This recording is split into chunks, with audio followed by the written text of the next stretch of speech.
Praise the Lord. For the last few couple of classes, we were discussing the background of Paul. पिछले कुछ classes में हमने पॉलुस की पृष्ठभूमि के विषय में कुछ या फिर उस बैकग्राउंड स्टडी किया था. अब हम उसकी कुछ पत्रियों को सीखने जा रहे हैं. We are going to discuss some of his epistles. Them is Romans. तो उसमें पहली जो पत्री है रोमियो की पत्री है. It's not that this is the first written gospel or sorry letter. ऐसा नहीं है कि इस पत्री को पॉलुस ने पहले लिखा, सबसे पहले इसको लिखा, ऐसा नहीं है. परंतु हमारे बाइबल में क्रोनोलॉजिकली ये पत्री सबसे पहले रखी हुई है. In our Bible chronologically we find that this epistle is placed at the first. So इसीलिए हम लोग डिस्कस कर रहे हैं. अदरवाइज यूजुअली जो है कुछ लोग गलातियों मानते हैं. गलातियों की पत्री Galatians is sometimes considered as Paul's first epistles, और some people think as Thessalonians first epistle of Paul.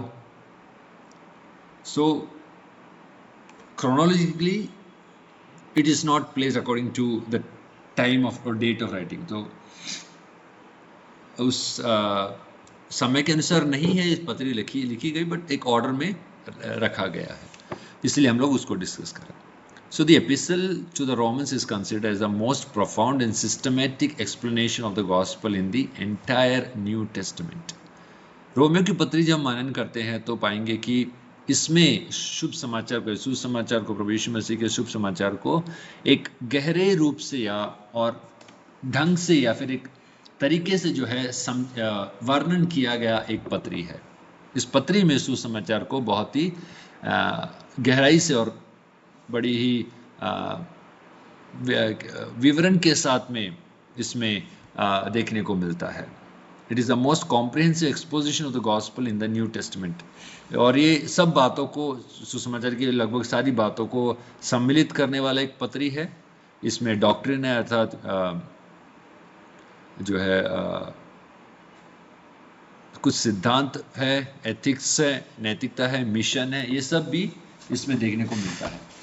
एक रिफॉर्मर है Martin Luther, many of you know. वो कहते हैं Romans is the true masterpiece of the new testament and the purest gospel.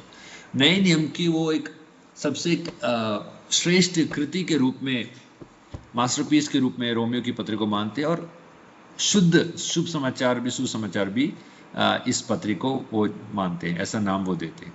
John Calvin वो कहते हैं कि it is an open door to the most profound treasures of scripture. कि पूरे वचन के लिए ये खुला दरवाजा है. जो वचन का जो धन है, फिर जो उत्तमता है, उसको जानने के लिए एक दरवाजा है रोमियो की पत्री.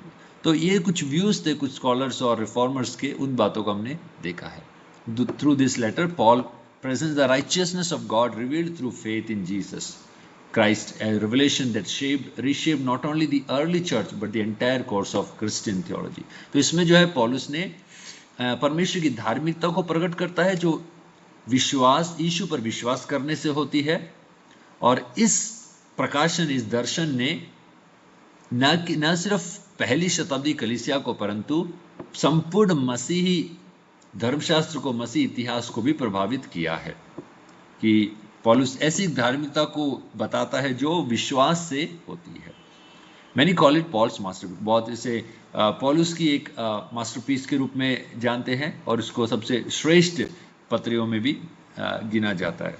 ऐसा नहीं बाकी पत्रियां कम है, परंतु लिखने का या जो तरीका है, या फिर कुछ लोगों को पसंद है, या जो बातें इसमें गहरी बातें कही गई, उसके अनुसार भी इसको श्रेष्ठ या भी बहुत सुंदर पत्री के रूप में देखा जाता है. F.F. Bruce described it as the fullest, plainest, grandest statement of the gospel in the New Testament. So F.F. Bruce जो एक और स्कॉलर है, वो सबसे पूर्ण, स्पष्ट और महान प्रस्तुतिकरण, सबसे पूर्ण, सबसे स्पष्ट और सबसे महान प्रस्तुतिकरण इस पत्री में सुसमाचार को मानते हैं. तो रोमियो का पत्र केवल एक धर्मशास्त्रीय ग्रंथ नहीं है. It is not only theological book और epistle, but it is a missionary letter also. एक मिशनरी पत्र भी है.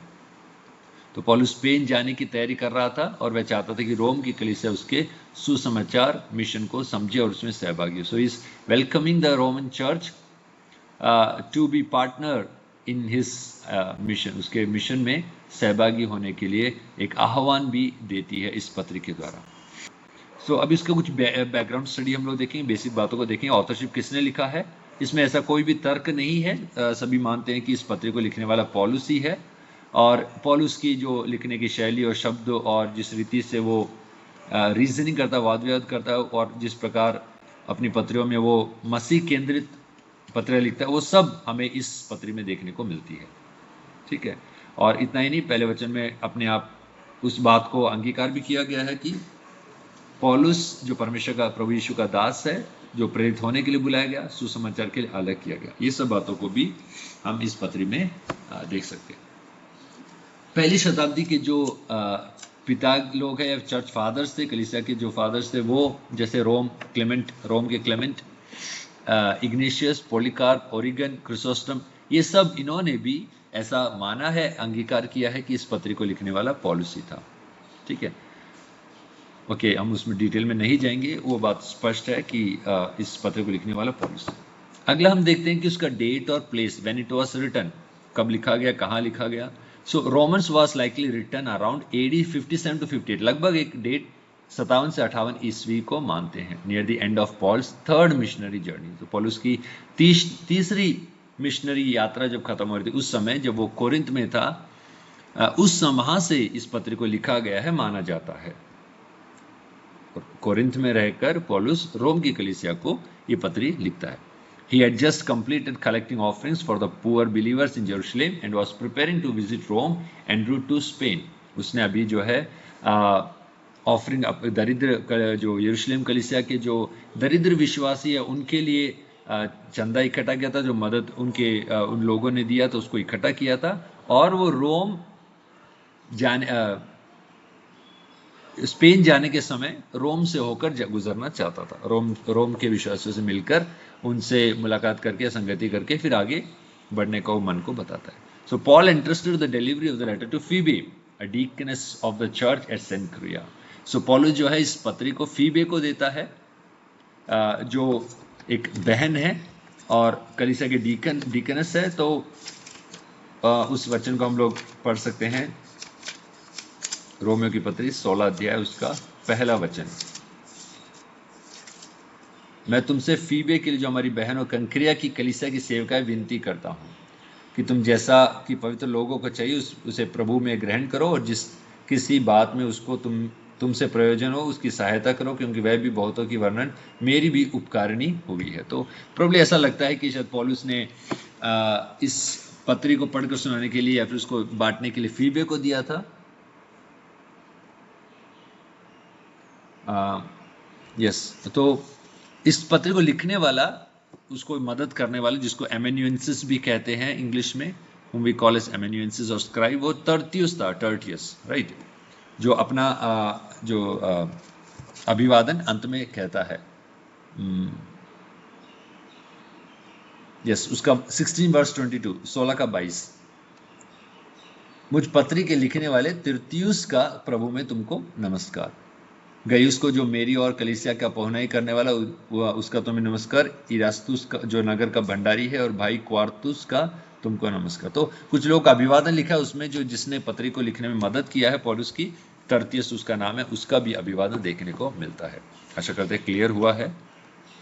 ओके, रेसिपिएंट्स किसको लिखा गया था। तो रोम जो है, रोम उस समय का ऐसा जाना जाता था कि एक इस संसार का राजधानी है, इतना एक प्रसिद्ध और डेवलप्ड सिटी था, रिच, पावरफुल, मॉरली डिकेइंग, धनवान, सामर्थी, परंतु नैतिक रूप से पतन में जाने वाला एक प्रांत था रोम, एक देश था रोम, या फिर एक शहर था रोम। तो इटली का राजधानी है रोम, आज भी मौजूद है। Christians there were not persecuted yet, but they were living in a pluralistic society filled with idols and philosophies. तो जो मसीह लोग वहाँ रहते थे वो अभी तक सताए नहीं गए हैं, परंतु वे एक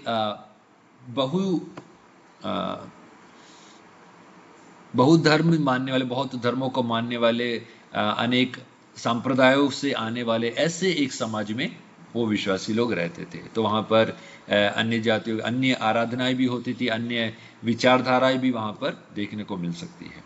The Roman Church was not founded by Paul, but had already developed a strong and diverse community of Jewish and Gentile believers. इस कलीसिया को, संस्थापक कलीसिया को शुरुआत करने वाला, इस कलीसिया की को जो निर्माण करने वाला या वहाँ पर जो है उसका सेवकाई को शुरू करने वाला पौलुस नहीं है, परंतु इस कलीसिया में यहूदी और अन्य जाति लोग दोनों शामिल थे। ऐसा स्कॉलर्स मानते हैं, इसका कई विद्वान लोग मानते हैं कि ये जो है ये कलीसिया उन यरूशलेम से आए हुए लोगों से हुई थी जिन्होंने पेंतिकुस्त के दिन सुसमाचार सुना था, या पेंतिकुस्त के दिन आत्मा जब उतरा तो वहां पर जो गवाह बने, वहां पर जिन्होंने विश्वास किया, उनमें से कुछ लोग हो सकता है, it could be that those people came here and they preach the gospel and through them the gospel spread and the people started believing in Jesus Christ. तो उन लोगों की तरह जो वहां पर सुसमाचार सुने हैं, वे आकर यहाँ पर गवाह बने, चेले बने, उन्होंने सेवकाई का, सुसमाचार का काम किया, और उनकी गवाही के द्वारा, उनके शुभ संदेश के द्वारा लोगों ने विश्वास किया और कलीसिया वहां पर जन्म लेती है, कलीसिया वहां पर उत्पन्न होती है, बढ़ती है। अब होता क्या है, after emperor Claudius expelled Jews from Rome in AD 14, AD 14 के लगभग, जो प्रेरितों काम 18 के 2 में भी हम लोग पढ़ते हैं, ऐसा एक वर्णन देखने को मिलता है।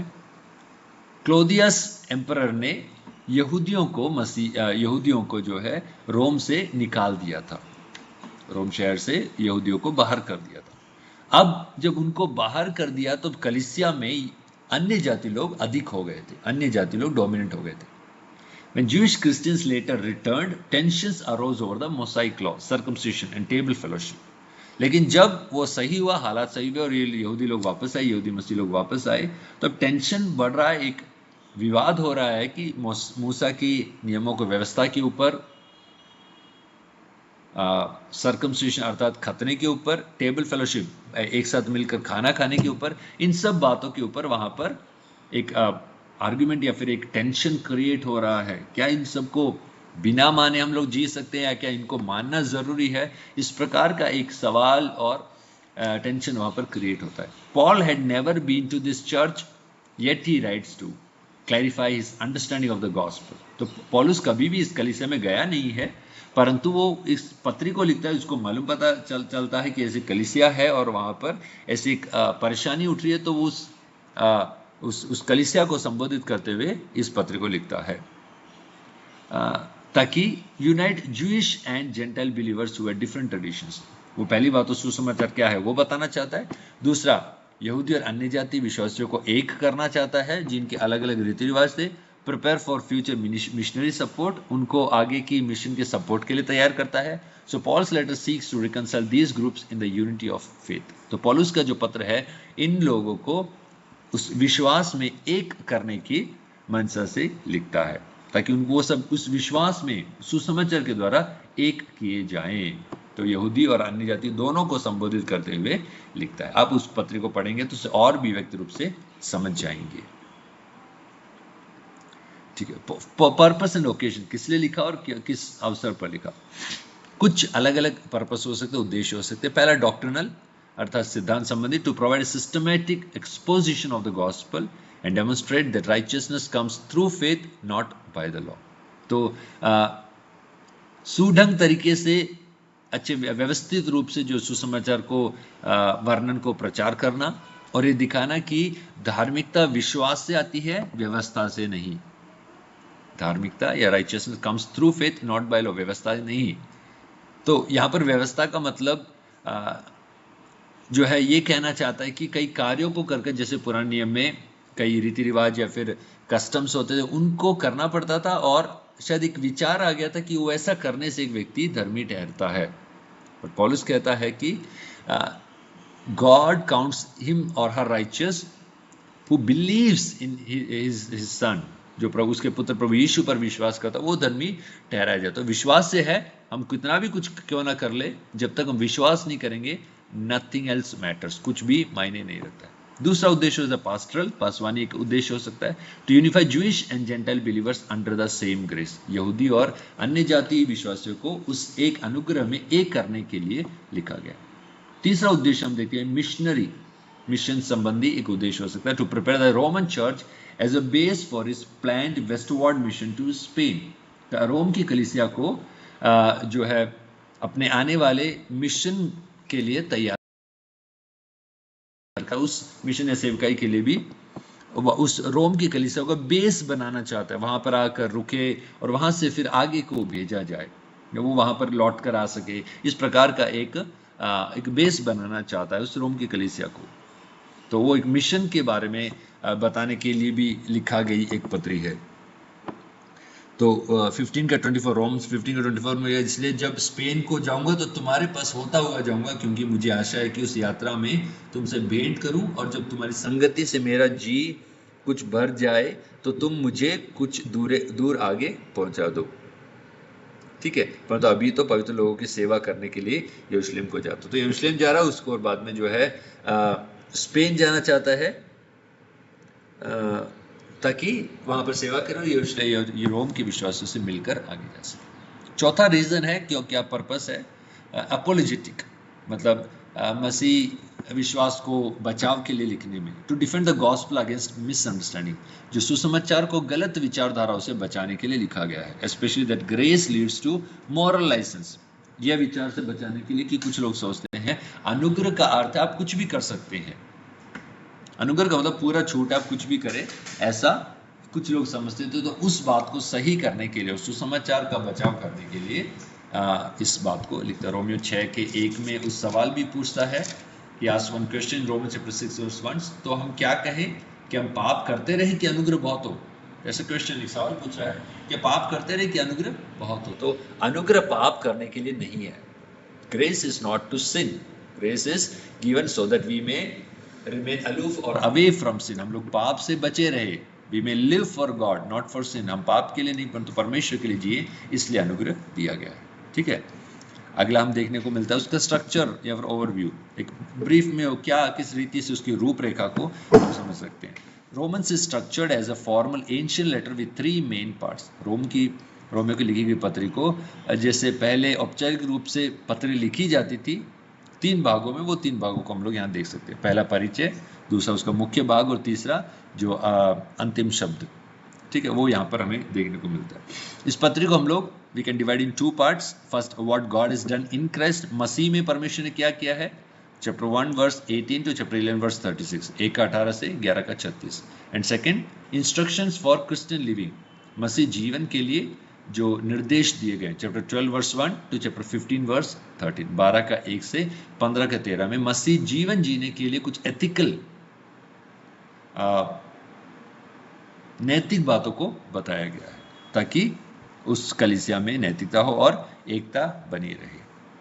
The letter opens with a powerful thesis, एक मुख्य वचन इसमें है जो इस पत्री का भी मुख्य वचन के रूप में हम लोग देख सकते हैं। चैप्टर 1 वर्स 16 एंड टू 17, 1 का 16 से 17, क्योंकि मैं सुसमाचार से नहीं लज जाता, इसलिए कि वह हर एक विश्वास करने वाले के लिए, पहले तो यहूदी फिर यूनानी के लिए उद्धार के निमित्त परमेश्वर की सामर्थ्य है, क्योंकि उसमें परमेश्वर की धार्मिकता विश्वास से और विश्वास के लिए प्रकट होती है, जैसा लिखा है, विश्वास से धर्मी जन जीवित रहेगा। So these are 2 important verses in this episode. इस पत्री में मुख्य 2 वचन है, विशेष रूप से दैट फ्रेज कि विश्वास से धर्मी जन जीवित है, विश्वास से जीवित रहेगा, उस बात को एम्फेसाइज किया गया है।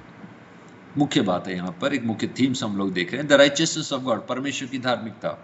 ठीक है, एक धार्मिकता जो विश्वास से प्रकट होती है, शुरुआत से अंत तक जो विश्वास से प्रकट हो। रोमियो 1:17 में पढ़ा विश्वास, क्योंकि उसमें परमेश्वर की धार्मिकता विश्वास से और विश्वास के लिए प्रकट होती है, विश्वास से प्रकट होती है और विश्वास के लिए प्रकट होती है परमेश्वर की धार्मिकता। ओके, तो वो उस बात को स्कॉलर्स पूछते हैं, वो धार्मिकता क्या है, परमेश्वर की धार्मिकता अर्थ क्या है। So we can understand it as, scholars explain it in 3 complementary ways, 3 बातों से उसको समझाते हैं। पहला है उसका अर्थ है लीगल या फॉरेंसिक व्यू, मतलब एक लीगल कानूनी एक उसका अर्थ है, या फिर कोर्ट संबंधी एक अर्थ है, जहां पर जज जो है किसी को सही या गलत, दोषी या निर्दोष ठहराता है। तो परमेश्वर भी उसी रीति से एक पापी को या फिर सिन्नर को जो है सही धर्मी ठहराता है, क्योंकि उसने यीशु मसीह पर विश्वास किया, यीशु मसीह के उस बलिदान पर विश्वास करने के द्वारा, उसके अनुसार जीवन बिताने के द्वारा जो है वो धर्मी ठहराया जाता है। It is an imputed righteousness, परमेश्वर ठहराता है, कोई बनता नहीं है, अपनी शक्ति से बल से कोई बना नहीं है धर्मी, लेकिन परमेश्वर उस व्यक्ति को या उस जन को धर्मी ठहरा रहा है। he is made righteous, he is given the title of being righteous. Okay, next is moral transformation view. दूसरा इसका अर्थ है कि एक परिवर्तन का एक अर्थ भी है। God not only declares but also transforms us through his spirit. परमेश्वर सिर्फ हमें धर्मी घोषणा ही नहीं करता, परंतु धर्मी के रूप में हमें बदलता भी जाता है, परिवर्तन करते जाता है अपनी आत्मा के द्वारा, पवित्र आत्मा के द्वारा हमारे जीवन को बदलता है कि हम लोग उस धार्मिकता में जिए, हम धर्मी बने रहें, हम धर्मी बनने के लिए आगे बढ़े। जॉन वेस्ली इसको बोलते हैं सैंक्टिफाइंग ग्रेस, पवित्र करने वाला या शुद्ध करने वाला अनुग्रह। तीसरा अर्थ है कवेनेंटल व्यू। इस राइचियसनेस ऑफ गॉड का अर्थ है कवेनेंटल व्यू, यानी वाचा संबंधी। So God's righteousness means his faithfulness to his covenant with Israel and the world. तो परमेश्वर का धार्मिकता का अर्थ है उसकी विश्वास योग्यता, उसके वाचा के प्रति जो उसने इजराइल और संसार से बांधी है, संसार से इजराइल से जो वाचा बांधी है, उसके प्रति जो विश्वास योग्यता है, परमेश्वर का धार्मीकरण या परमेश्वर की धार्मिकता। ओके, एंटी राइट एक स्कॉलर इस प्रकार कहते हैं कि says it shows God keeping his promise to rescue humanity. यह इस बात को प्रकट करता है कि परमेश्वर मनुष्य जाति को बचाने के अपने वायदे को पूरा कर रहा है। Thus the righteousness of God is both a gift and a relationship. इसलिए परमेश्वर की धार्मिकता जो है एक उपहार भी है और रिश्ता भी है। It restores us to fellowship with Him and renew our lives. तो ये जो हमें संगति में और अपने जीवन को नया बनाने के लिए मदद करता है। आई होप ये 2-3 अर्थ था परमेश्वर की धार्मिकता के, वो उस बात को हमने डिस्कस किया है। एक आउटलाइन है, you can check this outline. Chapter 1 to 3 speaking about sin, पाप के बारे में बात करता है। 3 to 5 में जो है सैल्वेशन, उद्धार की बात करता है। 6 to 8 में सैंक्टिफिकेशन, शुद्धिकरण की बात करता है। 9 to 11 9 से 11 में सॉवरेनिटी, परमेश्वर की सार्वभौमिकता पर बात करता है। 12 to 16 सर्विस या फिर सेवा के विषय में बात करता है। लिविंग आउट द गॉस्पल, सुसमाचार को जीने के विषय में बात करता है। मेजर सेक्शन यहाँ पर हम लोग देख सकते हैं, या you can study in this notes, आप इस नोट्स में पढ़ सकते हैं। ह्यूमैनिटी सिन, मनुष्य का पाप, उसको बताया गया है chapter 1 to 3। Justification by faith, विश्वास के द्वारा धर्मी ठहराना, चैप्टर 3 to 5 में डिस्कस किया गया है। ओके, एक स्टेटमेंट मैं पढ़ना चाहता हूँ। लियोन मॉरिस कहते हैं कि justification means more than forgiveness. धर्मी ठहराने का अर्थ क्षमा से भी बढ़कर है। It means God treating the sinner as righteous. इसका अर्थ है कि परमेश्वर एक पापी को धर्मी के जैसे बर्ताव कर रहा है, धर्मी जैसा उसके साथ बर्ताव कर रहा है नहीं। परमेश्वर उसको जो है सिर्फ क्षमा ही नहीं किया, उसको धर्मी भी जान रहा है, धर्मी जैसे उसके साथ व्यवहार कर रहा है, पापी के समान उसको नहीं देखता। जिस प्रकार यीशु ने कहा, I no longer call you slaves to servants, I call you as my friends, मैं तुम्हें अपने मित्र बुलाता हूँ। ठीक है, तो परमेश्वर वैसे एक मित्र के समान हमसे व्यवहार करता है, यहाँ पर एक धर्मी के जैसे हमसे व्यवहार करता है। तीसरा जो भाग है 6 to 8 में सैंक्टिफिकेशन, शुद्धिकरण, आत्मा का एक जीवन के विषय में बताया गया है। चैप्टर 6 में बात किया गया we are dead to sin and alive in Christ, हम पाप के लिए मर गए और मसीह के लिए जीवित हैं। 7 में बताया गया है the struggle with the flash, जो शरीर के साथ जो हमारा मल्लयुद्ध है उसकी चर्चा की गई है। रोमन्स 8 में जो है power of the Holy Spirit and assurance of God's love, पवित्र आत्मा की सामर्थ्य और परमेश्वर के प्रेम को की आश्वासन मिलता है हमें। ओके, एफ ब्रूस एक अच्छा स्टेटमेंट कहते हैं, रोमन्स 8, रोमियो की पत्री 8वां अध्याय शुरू होता है कि मसीह में जो है उन पर कोई दंड नहीं है, और ख़त्म होता है इस बात से कि हम मसीह से हमें कोई अलग नहीं कर सकता। व्हाट अ ब्यूटीफुली बताया गया है कि हमें दंड नहीं है और हम मसीह से कोई हमें अलग नहीं कर सकता। तो हमारा जो है वो जीवन मसीह में पवित्र आत्मा के द्वारा, पवित्र आत्मा सामर्थ्य के द्वारा, पवित्र आत्मा अनुग्रह से, उसकी उपस्थिति से हम लोग क्या है उसमें और जड़ पकड़ते हैं, मजबूत होते हैं। गॉड सॉवरेनिटी की बात की गई, परमेश्वर की सार्वभौमिकता, चैप्टर 9 to 11 9 से 11 में यहाँ पर बताया कि इजराइल जो अभी विश्वास नहीं कर रहा, टेम्पररी कुछ समय के लिए है, और परमेश्वर ने अन्य जातियों को परमेश्वर के परिवार में साटा है, ज्वाइन किया है, और ताकि अंत में क्या हो, इजराइल भी उद्धार पाए, इजराइल भी बचा ली जाए। ओके, चैप्टर फिर पांचवा जो मुख्य भाग है हमारा, चैप्टर 12 to 16, 12 से 16 में मसीह जीवन के विषय में चर्चा किया गया। ऑफर योर बॉडीज, वहाँ पे लिखा है पहली बात 12 के 1 में, अपने शरीरों को जीवित पवित्र परमेश्वर को भावता हुआ बलिदान करके चढ़ाओ। So love, renew your mind and live differently, अपने मन को नया बनाओ, अलग से जियो। लव सिंसियरली, जो है ईमानदारी से जीना, सच्चाई से जीना। सर हम्बली, नम्रता के साथ, या फिर नम्र होकर जीना। फॉरगिव जनरसली, बड़े उदार दिल से क्षमा करना। रिस्पेक्ट अथॉरिटीज, अपने अधिकारियों का आदर करना। Except one another despite differences, एक दूसरे का चाहे हमारे बीच में अंतर हो फिर भी एक दूसरे का आदर करना। तो ये सब बातें जो है प्रैक्टिकल कुछ बातें पौलुस 12 से 16 में लिखा गया है। तो एंटीराइट, फिर से उनका नाम यहाँ पर हम लोग देखते हैं, वो कहते हैं चैप्टर 12 to 16 में, shows what the gospel looks like when it is lived out in community. 12 से 16 में पौलुस इस बात को बताता है कि सुसमाचार कैसा होगा जब हम उसको अपने समुदाय में जीना शुरू करेंगे।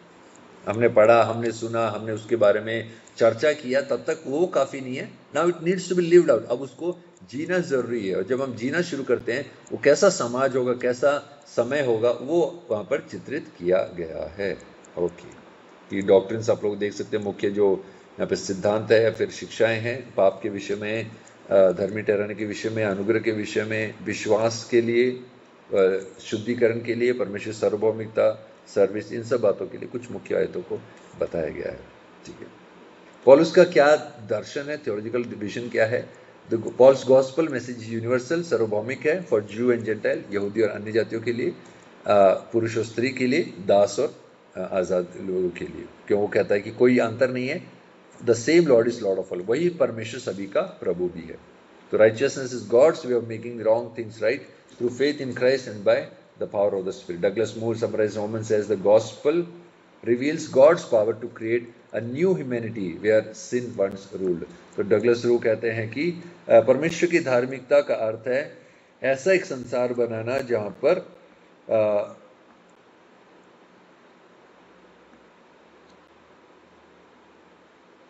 एक ऐसा स्थान, नई मानवता उत्पन्न करना जहां कभी पाप राज्य नहीं करता, जहां कभी पाप राज्य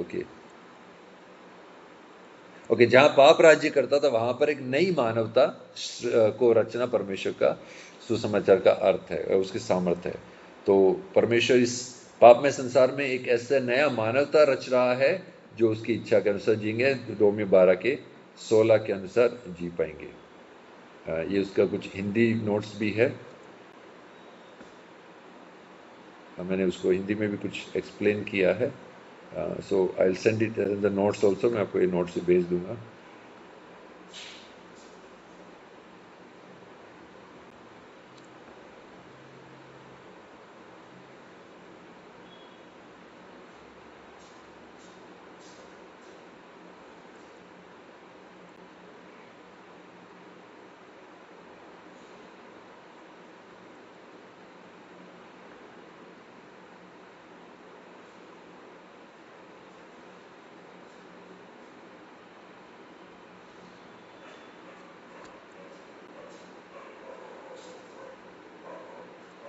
Okay, thank you.